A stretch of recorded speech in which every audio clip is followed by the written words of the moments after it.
अस्सलाम वालेकुम। मैं अमजदुल्ला ख़ान, स्पोक्समैन एमबीटी।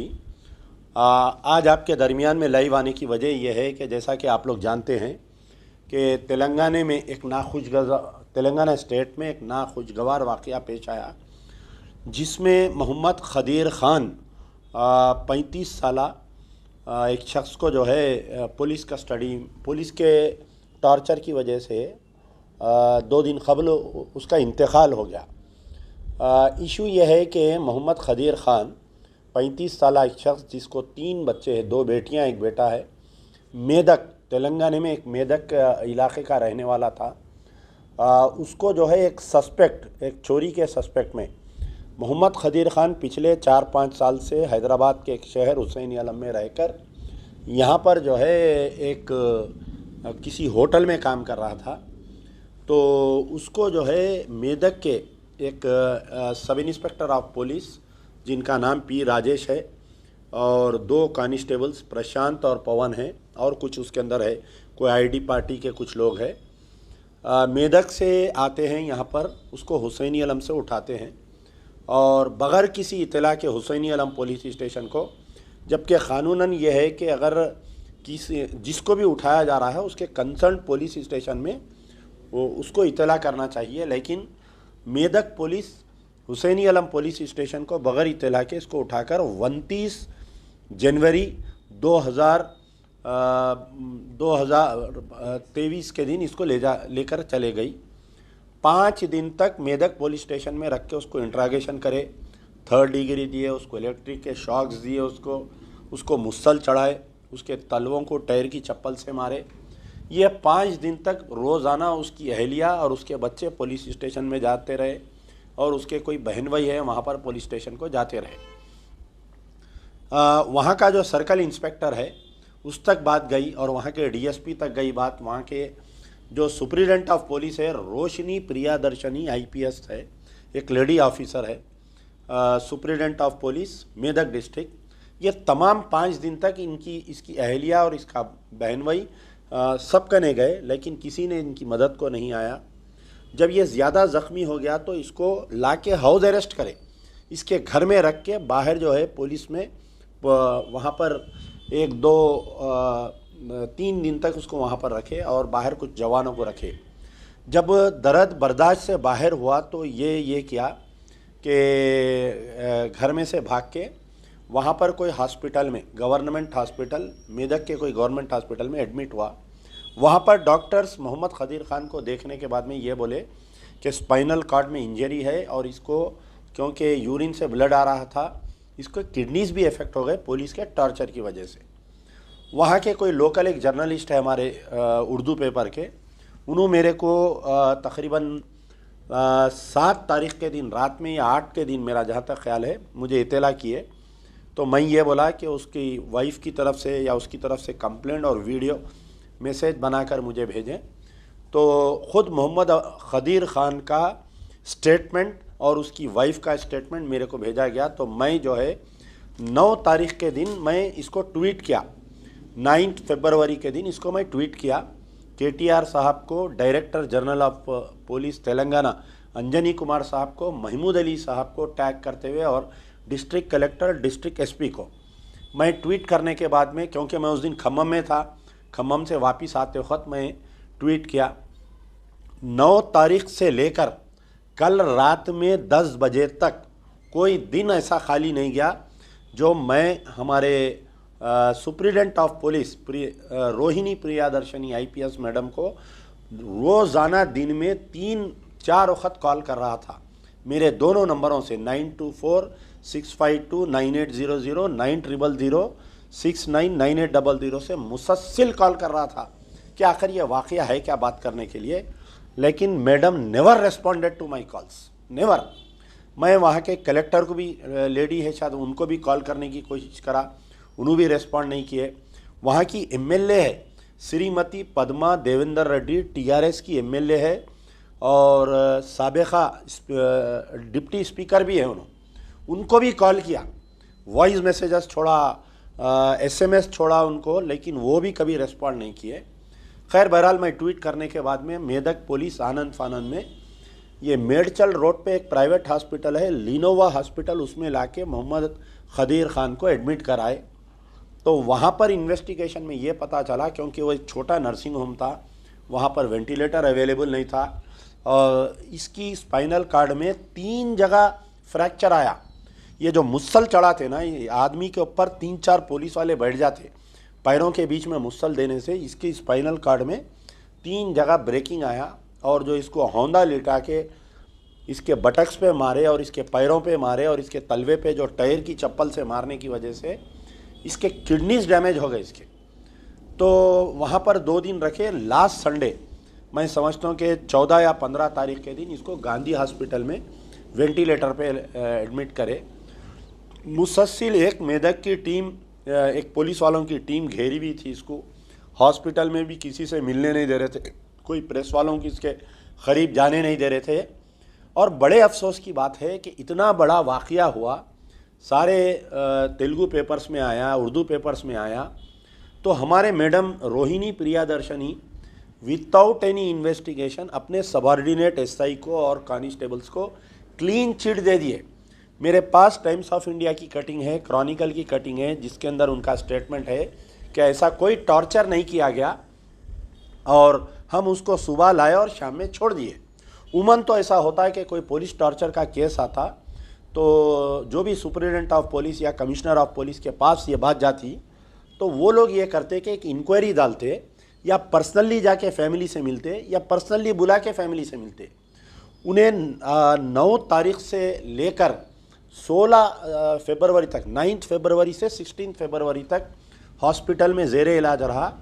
कभी भी Rohini Priyadarshini IPS superintendent of police एक मर्तबा भी आकर उसकी फैमिली से मिलना गवारा नहीं किए। क्यों नहीं मिले आप बताइए? आपके दिल में चोर था इसलिए आप आके नहीं मिले। आपको मालूम था कि आपकी पुलिस गलती की है, आप अपने सबॉर्डिनेट्स को बचाने के लिए आप उससे नहीं मिले। कम से कम उसकी अहलिया से मिलना था। आप एक लेडी ऑफिसर है, एक औरत का दर्द समझना था, मासूम बच्चों का दर्द समझना था, आप नहीं मिले आके। कलेक्टर नहीं मिले, डीएसपी नहीं मिले। चलिए ठीक है, पुलिस वाले नहीं मिले, आईएएस आईपीएस ऑफिसरों का दिमाग ख़राब रहता, भाई पुलिस टार्चर यानी गरीबों की कोई इज्जत नहीं रहती। और ख़ास तौर पर अगर कोई विक्टिम मुसलमान रहा तो आईपीएस आईएएस ऑफिसरों के सामने हमारी कोई जान की, हमारी कोई खून की वैल्यू नहीं रहती। श्रीमती पद्मा देवेंद्र रेड्डी जो एमएलए है टीआरएस की, कई मुसलमान हैं उनके अतराफ़ में, दूल्हे बन के नाचते रहते हैं उनके अतराफ़ में। मेदक के कई टीआरएस के अक़लियती कायदीन को मैं जानता हूँ जो पद्मा देवेंद्र रेड्डी के करीब में है। घर में छिल्ला छट्टी की दावत हुई तो उनको बुलाते, बिस्मिल्लाह की दावत हुई तो बुलाते, मैडम का वीआईपी इस्तेक़बाल करते। लेकिन कोई अक़लियती कायदीन ज़बरदस्ती जाके उनको ये नहीं बोला कि मैडम हमारा एक बच्चा वहाँ पर तड़प रहा हॉस्पिटल में, आप चलो चल के देखो, आप होम मिनिस्टर से बात करो, आप जो है वो एसआई को गिरफ्तार कराओ। लेकिन श्रीमती पद्मा देवेंद्र रेड्डी किस मुँह से 2023 आने वाले इलेक्शन में मुसलमानों के वोट लेंगे मुझे नहीं मालूम। किस मुंह से अक़लियती कायदीन टीआरएस को वोट मांगेंगे मेदक में मुझे नहीं मालूम। ऐसी क्या बेगरती आ जाएंगी इनके ऊपर जो इन फिर मुसलमानों के दरमियान आकर टीआरएस के लिए वोट मांगेंगे। अब रही बात वाक़या पेश आया, आज मोता में तो आना था कम से कम लोकल एमएलए, मोता में भी नहीं आए, अभी तक उसके घर पे नहीं आए, पुरसा नहीं दिए। जैसा ही 16 तारीख के दिन रात में मुझे 12:30 बजे इत्तला मिली, मैं मुसलसल टच में हूँ, रोज़ाना आप मेरा ट्विटर सोशल मीडिया देखिए कि मैं उसके इलाज के लिए भी कुछ पैसों के लिए भी मदद किया, फिर उसके बाद में उसकी अहलिया को आने जाने के हम इंतज़ाम कर रहे थे। खैर बहरहाल ये सब हुआ, परसों रात में उसका इंतकाल हो गया। कल सुबह में दिन भर पोस्टमार्टम के लिए हम इंतज़ार करें। सुबह 9:30 बजे मैं हॉस्पिटल पहुंचा, मॉर्चरी में वो गंदी बदबू में मैं, हमारे सारे कायदीन एमबीटी के हम लोग वहाँ पर ठहरे हुए रहे। 5 बजे तक मेदक पुलिस नहीं आई। और मेदक पुलिस का नहीं आने की वजह क्या बताए आपको मालूम है? कितनी शर्म की बात है कि एक शख्स मर गया, उसका पोस्टमार्टम के लिए बॉडी है और मेदक की पुलिस की जवाब आ रहा कि हम चीफ मिनिस्टर केसीआर साहब की बर्थडे के इंतजामात में हैं हम। वाह, कैसी बर्थडे मनाए देखिए आप। चीफ मिनिस्टर साहब मुसलमानों को तोहफा दिए अपनी बर्थडे के दिन। क्या तोहफा दिए? आपके एक नौजवान को कस्टोडियल डेथ करके बर्थडे दिए। ठीक है, अब दिन भर हम ठहरे, धरना दिए, एसीपी चिक्कड़पल्ली आए, उसके बाद में इंस्पेक्टर ऑफ पुलिस चिक्कड़पल्ली आके मेरे को ये बोले कि यानी कल सुबह आज तो नहीं होता postmortem, as per supreme court guidelines postmortem नहीं होता। हम कल सुबह पोस्टमार्टम करके बॉडी मेदक को रवाना करेंगे, मेरी जिम्मेदारी है, बल्कि एसीपी चिक्कड़पल्ली बोले। मुसलसल कल दिन में 100 तो टेलीफोन किया मैं सुप्रिटेंडेंट मैडम को, लेकिन फ़ोन उठा। अरे भाई, आपको गवर्नमेंट सरकार कितने पैसे दे रही है आपको बताइए। You are being paid lakhs of rupees, आपकी तनख्वाह कम से कम 4-5 लाख रुपए है, आपको गाड़ी है, एयर कंडीशन ऑफिस है, आपको 10 आदमी का स्टाफ है। क्या इसलिए दे रही कि इतनी बेहिसी बताइए आप। एक आदमी 10, आजकल तो ट्रू कॉलर पे नाम आ रहा, आप मालूम करना चाहिए था ये किसका नंबर है, क्यों इतना फ़ोन करा। मैं नहीं, उसकी बीवी भी उसके फ़ोन से मैं फ़ोन कराया बैठ के, उसकी जो अहलिया का और उसका जो नंबर था मैडम से बात करने के लिए, कम से कम एक 25 वक्त दोनों मियाँ बीवी ट्राई करे। अब्दुल खदीर खान मरने से पहले मैडम से बात करना चाह रहा था, कई बार टेलीफोन किए, लेकिन सुप्रिटेंडेंट मैडम फ़ोन नहीं उठाए। कितनी बेहिसी है बताइए आप मेरे को, कितनी अफसोस की बात है। ठीक है, जैसा ही इंतकाल की खबर आम हुई, आम होने के बाद में चंद टीआरएस के जो मेदक के लीडर है पूरे उसके घर के अतराफ जमा हो गए, बोले कि अब हम मैडम से बात कर लिए, श्रीमती पद्मा देवेंद्र रेड्डी एमएलए से बात कर लिए, आपको हम 2 बेडरूम फ्लैट दे देंगे, कंपनसेशन दे देंगे। वाह, कितना सस्ता हो गया देखो हमारा खून। ये पूरे टीआरएस के जो अक़लियती कायदीन है, इन लोगों को लेके जाना, पुलिस कस्टडी में मार देना, ये सबके बीवियों को एक डबल बेडरूम फ्लैट दे देना, बस, और इससे ज़्यादा कुछ नहीं करना। आके दूल्हे याली दूल्हा नाच रहे हैं पूरे, उनको समझा रहे हैं, बोल रहे हैं कि आप कंप्लेंट मत दो, इस मसले को हैदराबाद तक मत जाने दो। खैर बहरहाल कल रात में क्या हुआ, अब यहाँ से एक साजिश शुरू हुई। देखिए आप साजिश कैसी हुई कि अचानक जो है पिक्चर में कारवान एमएलए आ जाते हैं, कौसर मोहिउद्दीन, चिक्कड़पल्ली एसीपी आ गए, मेदक की पुलिस आ गई, रात में 10:30 बजे 11 बजे मार्चरी खुलाए, डॉक्टर्स को बुलाए आनंद फानंद में, जबकि सुप्रीम कोर्ट के गाइडलाइंस है कि रात के अंधेरे में कोई पोस्टमार्टम नहीं करना। इससे पहले एक नक्सलाइट को ऐसा ही आनंद फानंद में पोस्टमार्टम करके उसको मार के दफना दिए थे, तो उसकी वाइफ हाई कोर्ट गई थी। हाई कोर्ट और सुप्रीम कोर्ट, हाई कोर्ट जब यूनाइटेड आंध्र प्रदेश था, और सुप्रीम कोर्ट का एक ऑर्डर है कि रात के औकात में पोस्टमार्टम नहीं करना, दिन के उजाले में पोस्टमार्टम करना बोल के। खैर मुझे फ़ोन आया कि भाई आनंद फानंद में पोस्टमार्टम हो रहा है, यहाँ पर आप आइए। मैं यहाँ से फिर दोबारा गांधी हॉस्पिटल गए, जब तक पीछे के रास्ते से यानी मार्चरी के पीछे एक गेट है, वहाँ से एमएलए साहब को बुला के पुलिस वाले ठहर के मौता के साथ फ़ोटो लेके आनंद फानंद में बॉडी को रवाना कर दिए। और वहाँ पर भी जैसा ही फजर के टाइम पे बॉडी पहुँची, वहाँ से लोग हमारे जो लोग हैं वहाँ पर मेदक में मुझे इतला करे कि साहब बॉडी आ गई है, हम पोस्ट में जुमा की नमाज में हम इसको मिलाने जा रहे हैं। लेकिन फिर अचानक वहाँ पर कोई टीआरएस के कायदीन, कोई एमआईएम के कायदीन आ गए, आके बोले कि नहीं भाई जुमे में हम मिलाएंगे, आज शिवरात्रि है, गड़बड़ हो जाएंगी, फिसादा हो जाएंगे।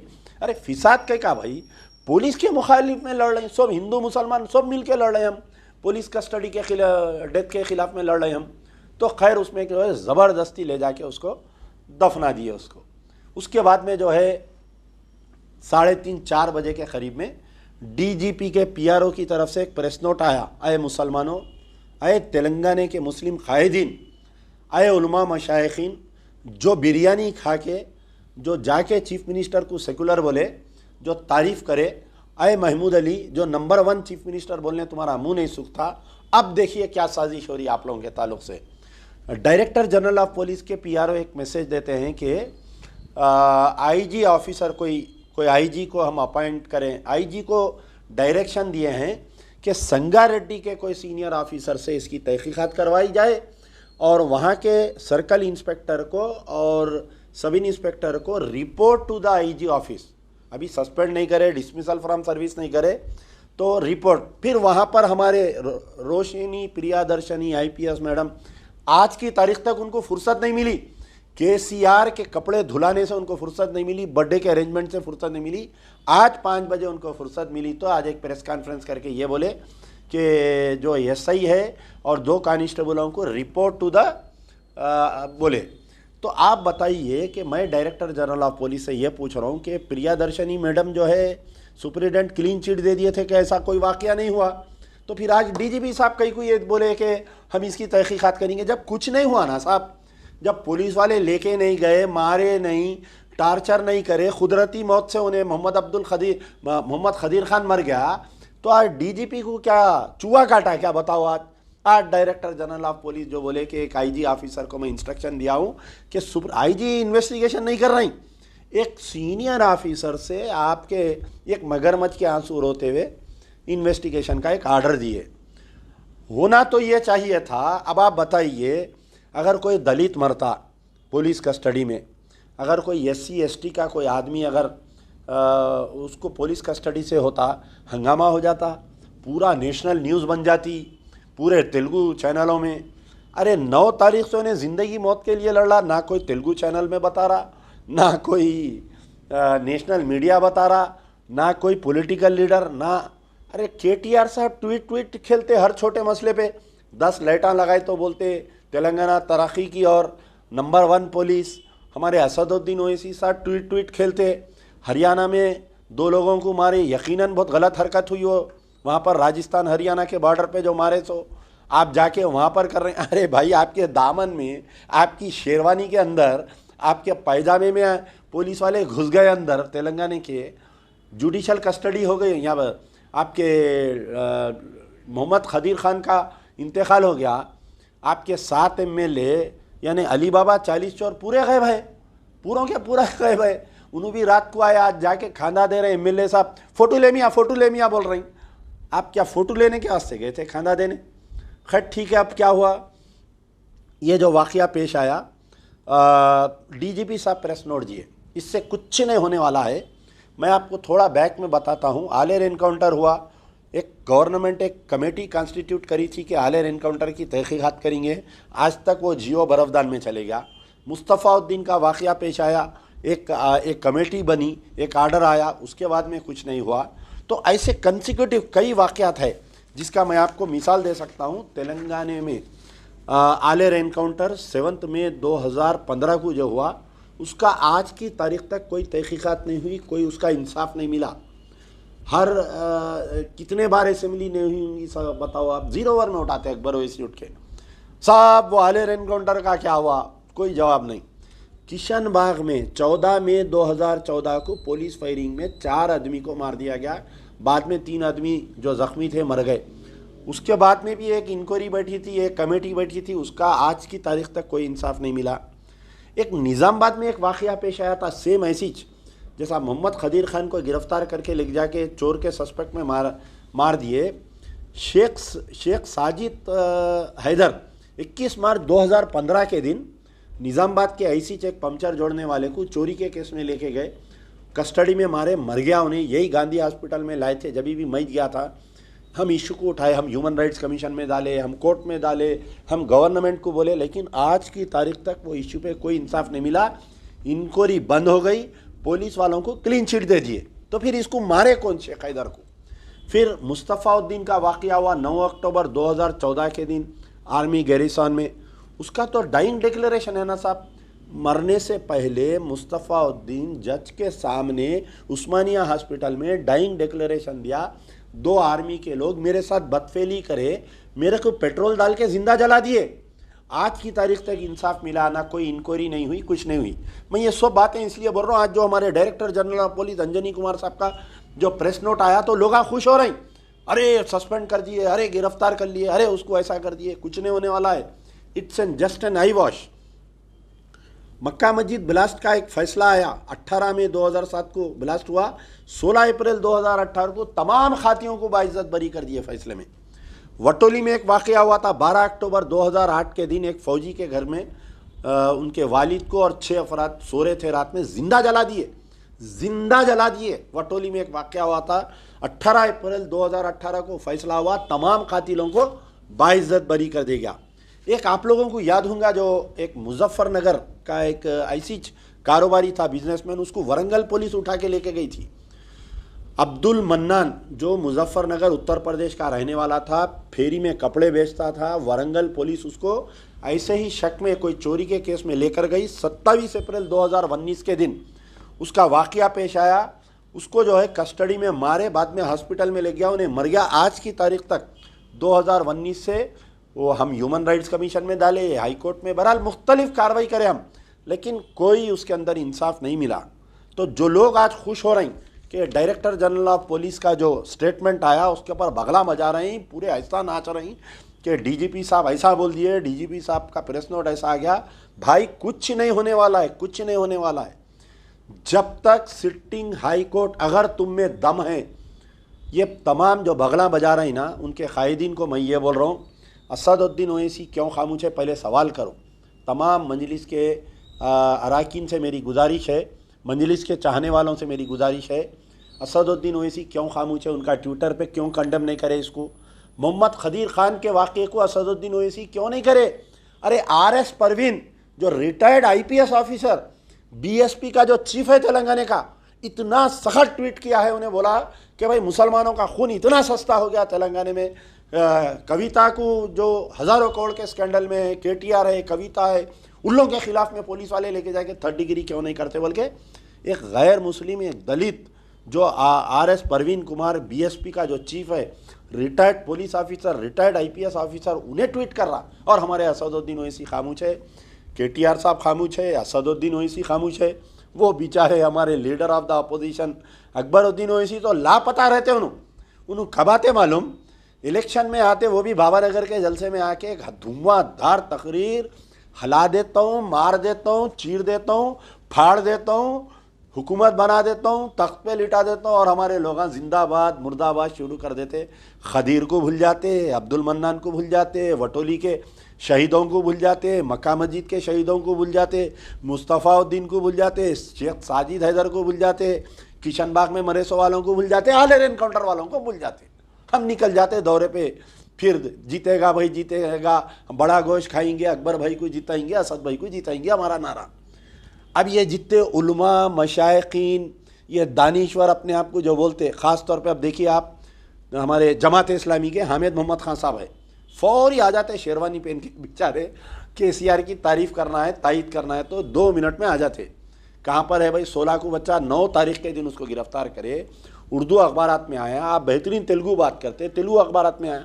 क्या जमात इस्लामी से, क्या SIO की तरफ से मोहम्मद खदीर खान के मामले में कोई आज तक एक डिसेंट नोट आया क्या बताओ, कोई कंडेम आया क्या बताओ, कोई जाके दवाखाने को देखे क्या बताओ, कोई जाके होम मिनिस्टर से मिले क्या बताओ। हामिद मोहम्मद खान साहब खामोश है, पूरी जमात इस्लामी खामोश है।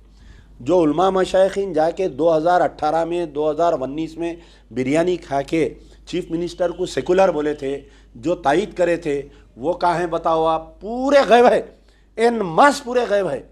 अब जो मजलिस इत्तेहादुल मुस्लिमीन वाले, मैं मरते दम तक, परसों बोल रही निज़ामाबाद की तकरीर में बोले, मैं मरते दम तक KCR की तायद करूँगा। परसों उनके भाई गलती से मुंह से स्लिप हो गया, 50 सीट लड़ाता हूँ। दूसरे दिन डर के जल्दी प्रेस कॉन्फ्रेंस बुला के बड़े भाई बयान दे दिए कि नहीं हम नहीं लड़ रहे, 50 सीट, तोबा तोबा तोबा बोले उन्होंने। तो बोले कि नहीं KCR बहुत अच्छे हैं, मैं मरते दम तक KCR के साथ रहूँगा। सेक्रेटेरिएट जो है ताजमहल से बेहतरीन बनाए बोले। अरे भाई सेक्रेटेरिएट ताजमहल से बेहतरीन बनाए, आपकी खबर भी बेहतरीन बना दे रहे ना मुसलमानों की। मस्जिदां तोड़ दे रही KCR साहब, आशूर खाने तोड़ दे रही, लिख जाके जुडिशल कस्टडी में, आलेर में इनकाउंटर में मुसलमानों को मार दे रही, किशन बाग में मुसलमानों को मार दे रही, पुलिस वाले निज़ामाबाद में शेख हैदर को मार दिए, मुस्तफ़ाउद्दीन को आर्मी वाले मार दे रही, मक्का मस्जिद बिलासपुर के खातिला बाइज़्ज़त बरा हो जा रही, वटोली के खातिला बाइज़्ज़त बरी हो जा रही, अब्दुल मन्नान मुजफ्फर वाले को वरंगल पुलिस लेके जाके कस्टडी में मार दिए, मोहम्मद अब्दुल खदीर को भी मार दिए। आप बोलो कि बेहतरीन CM है बोलो, मगर आपकी बेहतरीन खबर बना दे रहे हैं KCR साहब मुसलमानों की। तो अब हमको करना क्या चाहिए आप बताइए। आप अब आज जो है आप बोलिए कि भाई चलो ठीक है, मजलिस बुरी है, काम नहीं कर रहे वो लोग, TRS वाले बुरे। अच्छा, और एक बात, रेवंत रेड्डी कहाँ ही है बताओ आप, ये चूहा कहाँ है नहीं दिख रहा। ये छोटे मोटे मसलों पे कांग्रेस वाले ट्वीट खेलते उन लगा भी। शमशाबाद में मस्जिद गिरी, रेवंत रेड्डी कंडम नहीं करे। राजा सिंह जो है कोई कंडम नहीं करे। आपके ये मोहम्मद खदीर खान का वाक़या पेश आया, ये दोनों गायब है, रेवंत रेड्डी और मोहम्मद अली शब्बीर कहाँ गायब है भाई। क्या सूरत से रेवंत रेड्डी को मुसलमाना एक्सेप्ट करना एज ए कांग्रेस लीडर। क्या रेवंत रेड्डी के भी पैंट में अंदर चड्डी है क्या। साबिका रिकॉर्ड तो है इनू ABVP के है बोल के, he was student union leader में इनू ABVP के है। तो क्या कांग्रेस के मुस्लिम कायदीन जाके रेवंत रेड्डी को क्यों नहीं बोल रहे साहब ये बैगन का पदयात्रा बंद करो 1-2 घंटे के वास्ते। चलो दूर नहीं है ना, कहाँ है वो। कश्मीर में राहुल गांधी जाके यात्रा ख़त्म करा तो रेवंत रेड्डी कश्मीर जा सकते, लेकिन रेवंत रेड्डी मोहम्मद अब्दुल खदीर के घर पे जो है जाके पुरसा नहीं दे सकते। इनके साबिक़ा में रिसेंटली जो इनकी जो असेंबली कॉन्स्टिट्यूंसी है कोडाड़ में, वहाँ पर जो परगी के आगे जो कॉन्स्टिट्यूंसी आती कोड़ंगल में जो है एक मुस्लिम बच्चे को बदफेली करके कोई गैर मुस्लिम जो हॉस्टल के बच्चे हैं उसको मार दिए। बाद में उसकी थैले में से लाश निकली। जहाँ के इन्हों एमएलए थे 10 साल रेवंत रेड्डी, आज की तारीख तक वो बच्चे के बारे में कोई कंडम नहीं करे, उसके घर को नहीं गए। तो क्या कांग्रेस के अखिलती कायदीन नहीं पूछ सकते? दम नहीं है आप लोगों में जाके रेवंत रेड्डी को पूछने की? शाला पिनाते, फूला देते, बर्थडे मनाते, वो करते, क्यों नहीं पूछ रहे भाई कांग्रेस के मुसलमान लीडर? बताओ। वो चूहे का गला पकड़ के बोलो अरे कहाँ है तू, इधरा बोल के बुला के उसको पूछो कि क्या मोहम्मद अब्दुल खदीर मुसलमान नहीं था? क्या उस पर जुल्म हुआ नहीं हुआ? क्या खाली गैर मुसलमानों पे जुल्म हुआ तो तुम आवाज़ देते? तो कई के आप अपने आप को future chief minister of Telangana बोल रही, तो आप कोई मुसलमानों के इशू पे जब से आप पीसीसी के सदर बने सरकार आप मुंह नहीं खोलते, कोई मुसलमान इशू पे नहीं बोलते रेवंत रेड्डी, कोई नहीं बोलते। आप बताओ, मैं चैलेंज कर रहा हूँ, कोई है तो मेरे को व्हाट्सअप करो मेरे नंबर पे, साहब फलाने मुस्लिम इशू पे रेवंत रेड्डी मुंह खोले बोल के बोलो। नहीं बोलते, कहीं को नहीं बोलते। हिंदू वोट मार खाते, मेजॉरिटी वोट मार खाते हमारे, हम इसलिए मुसलमानों के इशू पे नहीं बोलते। हम केसीआर साहब बोले कि भाई 2-4 मुसलमान लीडरों को ख़रीद लो, उनको कुछ वक्फ के जायदाद फेंक दो, ख़त्म, पूरी कौम उनके पीछे आती। पाइट पेपर की स्टोरी जैसा पुंगी बजाते, पूरे चूहे उसके पीछे जाते, हमारे लोग हम पूरे पीछे जाते। हमारा मुतालबा है, अब हमको करना क्या चाहिए? मुसलमानों में कई वकला है, मैं कई वकीलों से सुबह से बात कर रहा हूँ कि भाई मोहम्मद अब्दुल खदीर के मामले में हम क्या मदद कर सकते हैं, हम कौन से कोर्ट को जा सकते हैं, हाई कोर्ट में उमन कैसा होता है। लोग बोल रहे हैं कि भाई आप हाई कोर्ट जाइए, आप हाई कोर्ट जाइए। हाई कोर्ट में भी कुछ ऐसे वाक़यात पेश आते हैं कि इनको इंसाफ नहीं मिलता। आप देखिए आलेर एनकाउंटर और शेषाचलम में एनकाउंटर हुआ था। आंध्र प्रदेश में एक शेषाचलम का जंगल है जहाँ पर तकरीबन 38 लोगों को स्मगलर बोल के गोलियां मार दिए थे। उसका फैसला आ गया, उसमें खाती पुलिस ऑफिसरों के खिलाफ में जजमेंट आ गया, लेकिन हमारा मसला अभी तक झूका तू है। हमारा केस नंबर पे ही नहीं आता हाई कोर्ट में, हम लाख पैरवी कर लो नंबर पे नहीं आता। तो मेरी गुजारिश है कि सियासी इख्तिलाफात को दूर करते हुए, मैं अभी हमारे मुश्ताक मलिक साहब जॉइंट एक्शन कमेटी के हमारे जो प्रेसिडेंट है, चेयरमैन है, उनसे भी बात किया कि भाई ये खदीर के वाक़े को जॉइंट एक्शन कमेटी उठाइए, तमाम को बुलाइए। हम डीजीपी से मिलेंगे, हम होम मिनिस्टर से मिलेंगे, चीफ मिनिस्टर से मिलने की टाइम लीजिए। मंजलिस के 7 एमएलएस और असदुद्दीन ओवैसी जाके अगर सीएम के ने बैठ गए, साहब ये खदीर की तहकीक़ात होना, खदीर के इक़दाम जो कत्ल किया गया उसकी तहकीक़ात सिटिंग हाई कोर्ट के जज से होना, वो तो क्या नहीं होती? बताओ।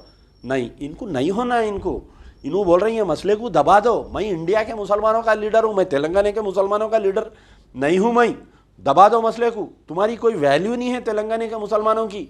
तुम झक मराते मजलिस को वोट देते, तुम झक मराते, तुम टीआरएस को वोट देते, तुम्हारी कोई वैल्यू नहीं है बोल रही हूँ। तो सोशल मीडिया में एक बहुत पावर है, हर किसी का जिसका अकाउंट है, मेरी गुजारिश है फेसबुक पे, इंस्टाग्राम पे, ट्विटर पे, यूट्यूब पे आप लोग लाइव आओ, लाइव आके बोलो, डिमांड करो। चीफ मिनिस्टर से हम डिमांड करते हैं कि मोहम्मद खदीर का सिटिंग हाई कोर्ट के जज से इंक्वायरी करवाओ या सीबीआई से इंक्वायरी कराओ। सिटिंग हाई कोर्ट के जज से इंक्वायरी कराओ, टाइम बाउंड इंक्वायरी, 3 महीने के अंदर इंक्वायरी। और हमारे डीजीपी साहब ये प्रेस नोटा दे के मुसलमानों को आप हौला मत बनाओ। हम आपको बहुत अच्छी तरीके से जानते, आप मुसलमानों के महफिलों में आते, आप कुरानी आयत का तर्जुमा करते, लेकिन आपका खलम जो चलता हमारे ख़िलाफ़ में हमको मालूम है।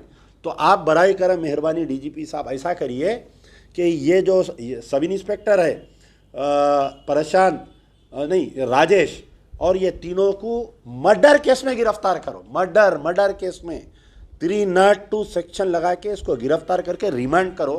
इनकी बेल होने से पहले आप जो है चार्जशीट फाइल करो।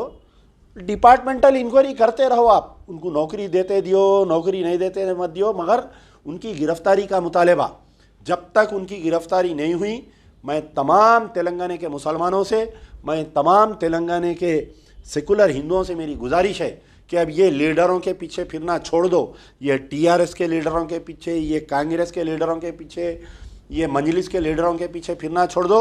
मोहम्मद खदीर खान को अगर इंसाफ तुम दिला सकते, तुम में ताकत है, तुम खुद लीडर बनो, एजेंडा तुम्हारा, झंडा तुम्हारा। तुम फेसबुक के सहारे, तुम इंस्टाग्राम के तहत 1 महीना मुहिम चलाओ।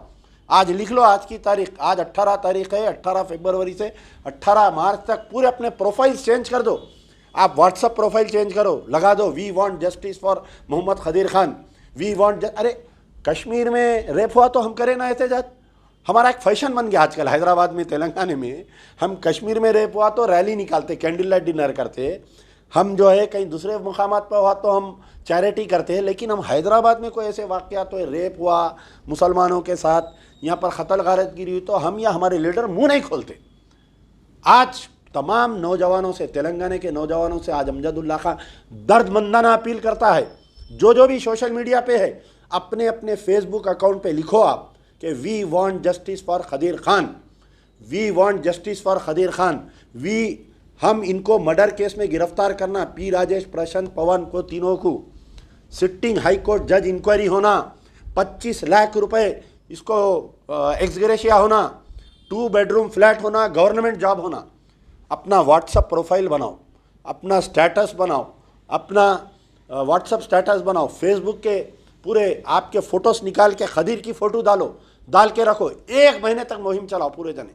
मैं मुसलसिल हर अल्टरनेट डे आते रहूँगा, कौम को झिंझोड़ते रहूँगा खदीर के मामले में। चीफ मिनिस्टर मजबूर होना, अरे दलिता मजबूर कर सकते, SC ST मजबूर नहीं कर सकते। अरे तुम तो कलमे ला इलाहा इल्लल्लाह मोहम्मद रसूलुल्लाह पढ़ने वाले, अरे तुम में इतनी ताकत है कि तुम अगर मुत्तहिद हो जाए, तुम अगर ठहर जाए एक जगह पर, तो कै का चीफ मिनिस्टर, कै का होम मिनिस्टर जी सब नाचते तुम्हारे सामने। तुम अपनी तारीख पढ़ो, तुम्हारी क्या तारीख है। तुम्हारी तारीख ऐसी है कि तुम 370 थे, तुम करोड़ों के ऊपर यहूदियों पे तुम हावी हो गए थे। तो हमारा मुतालिबा है कि तमाम तेलंगाना के मुसलमानों से, सेकुलर हिंदुओं से मेरा अपील है कि जस्टिस फॉर मोहम्मद खदीर खान मुहिम स्टार्ट करो। सोशल मीडिया पे जहाँ पर हो सकता महफिलों में बात करो, जुमे में बात करो, जहाँ पर भी मिलते। और हर पूरे तेलंगाना के मुसलमानों से मेरी अपील है, कंसर्न तुम्हारा MLA TRS का मिनिस्टर है, जाओ जाके मिलो। और एक नाम मेरे को याद नहीं आ रहा था, जब से अभी याद आया, Harish Rao, mister Harish Rao, where are you? तुम तो मेदक इंचार्ज है ना तुम। ये पद्मा देवेंद्र रेड्डी MLA तुम्हारे कोठे में, उसको MLA में मिले सो है, वाई आर यू साइलेंट? क्या तुम खाली जो है बाई इलेक्शनों में इंचार्ज बनते, पैसे बांटते आके? तुम मोहम्मद खदीर खान के बारे में क्यों नहीं बोल रहे तुम? तो बहरहाल गुजारिश है, बहुत तड़प, यानी परसुम वाक़या मालूम हुआ जब से 1 मिनट मेरे को चैन नहीं है, कि बहुत गुस्सा है मुझे कि, लेकिन क्या कर सकते, हमारे हाथ पैर बंधे हुए हैं। इंशाल्लाह आने वाले दिनों में जब पावर आएगा MBT में तो ऐसे वाक़यात नहीं पेश आएंगे। लेकिन सोशल मीडिया की ताकत को इस्तेमाल करो। दर्दमंदाना अपील कर रहा हूँ तमाम से, मोहम्मद खदीर, जस्टिस फॉर मोहम्मद खदीर मुहिम चालू करो। Candle light dinner, candle light march करो पूरे डिस्ट्रिक्टों के हेडक्वार्टरों पे, पूरे डिस्ट्रिक्टों के कलेक्टर्स को जाके मेमोरेंडम दियो, पूरे डिस्ट्रिक्ट के SPs को मेमोरेंडम दियो। मैं अभी हमारे निज़ामाबाद, भैंसा, बोधन, आदिलाबाद पूरे MBT के लोगों को बोला हूँ कि कल या परसों जब भी आपका वर्किंग डे रहेगा, हर कलेक्टर जो है वो लोग मंडे के दिन वो लगाते, प्रजावाणी लगाते। पूरे मुसलमान जाओ, इर्रेस्पेक्टिव आप कांग्रेस के रहो, TRS के रहो, सब रहो। मस्जिद के कमेटियों से मेरी अपील है, तमाम तेलंगाना के मस्जिद के कमेटियों से अपील है, दर्दमंदाना अपील है कि उठो। अगर आप नहीं उठेंगे तो कल तुम्हारा भाई या बेटा मोहम्मद खदीर बनेगा, शेख हैदर बनेगा, अब्दुल मन्नान बनेगा। ये तेलंगाना के KCR को मज़ा बताओ कि मुसलमानों में आज भी हम एक है, हम खदीर के लिए उठ खड़े हैं। आज कोई सुनने वाले नहीं है। जब तक तीनों को मर्डर केस में अरेस्ट नहीं करेंगे, जब तक वो सुप्रीडेंट मैडम को सस्पेंड नहीं करेंगे, तेलंगाना का मुसलमान खामोश नहीं बैठेगा। यार जिंदा सोबत बाकी।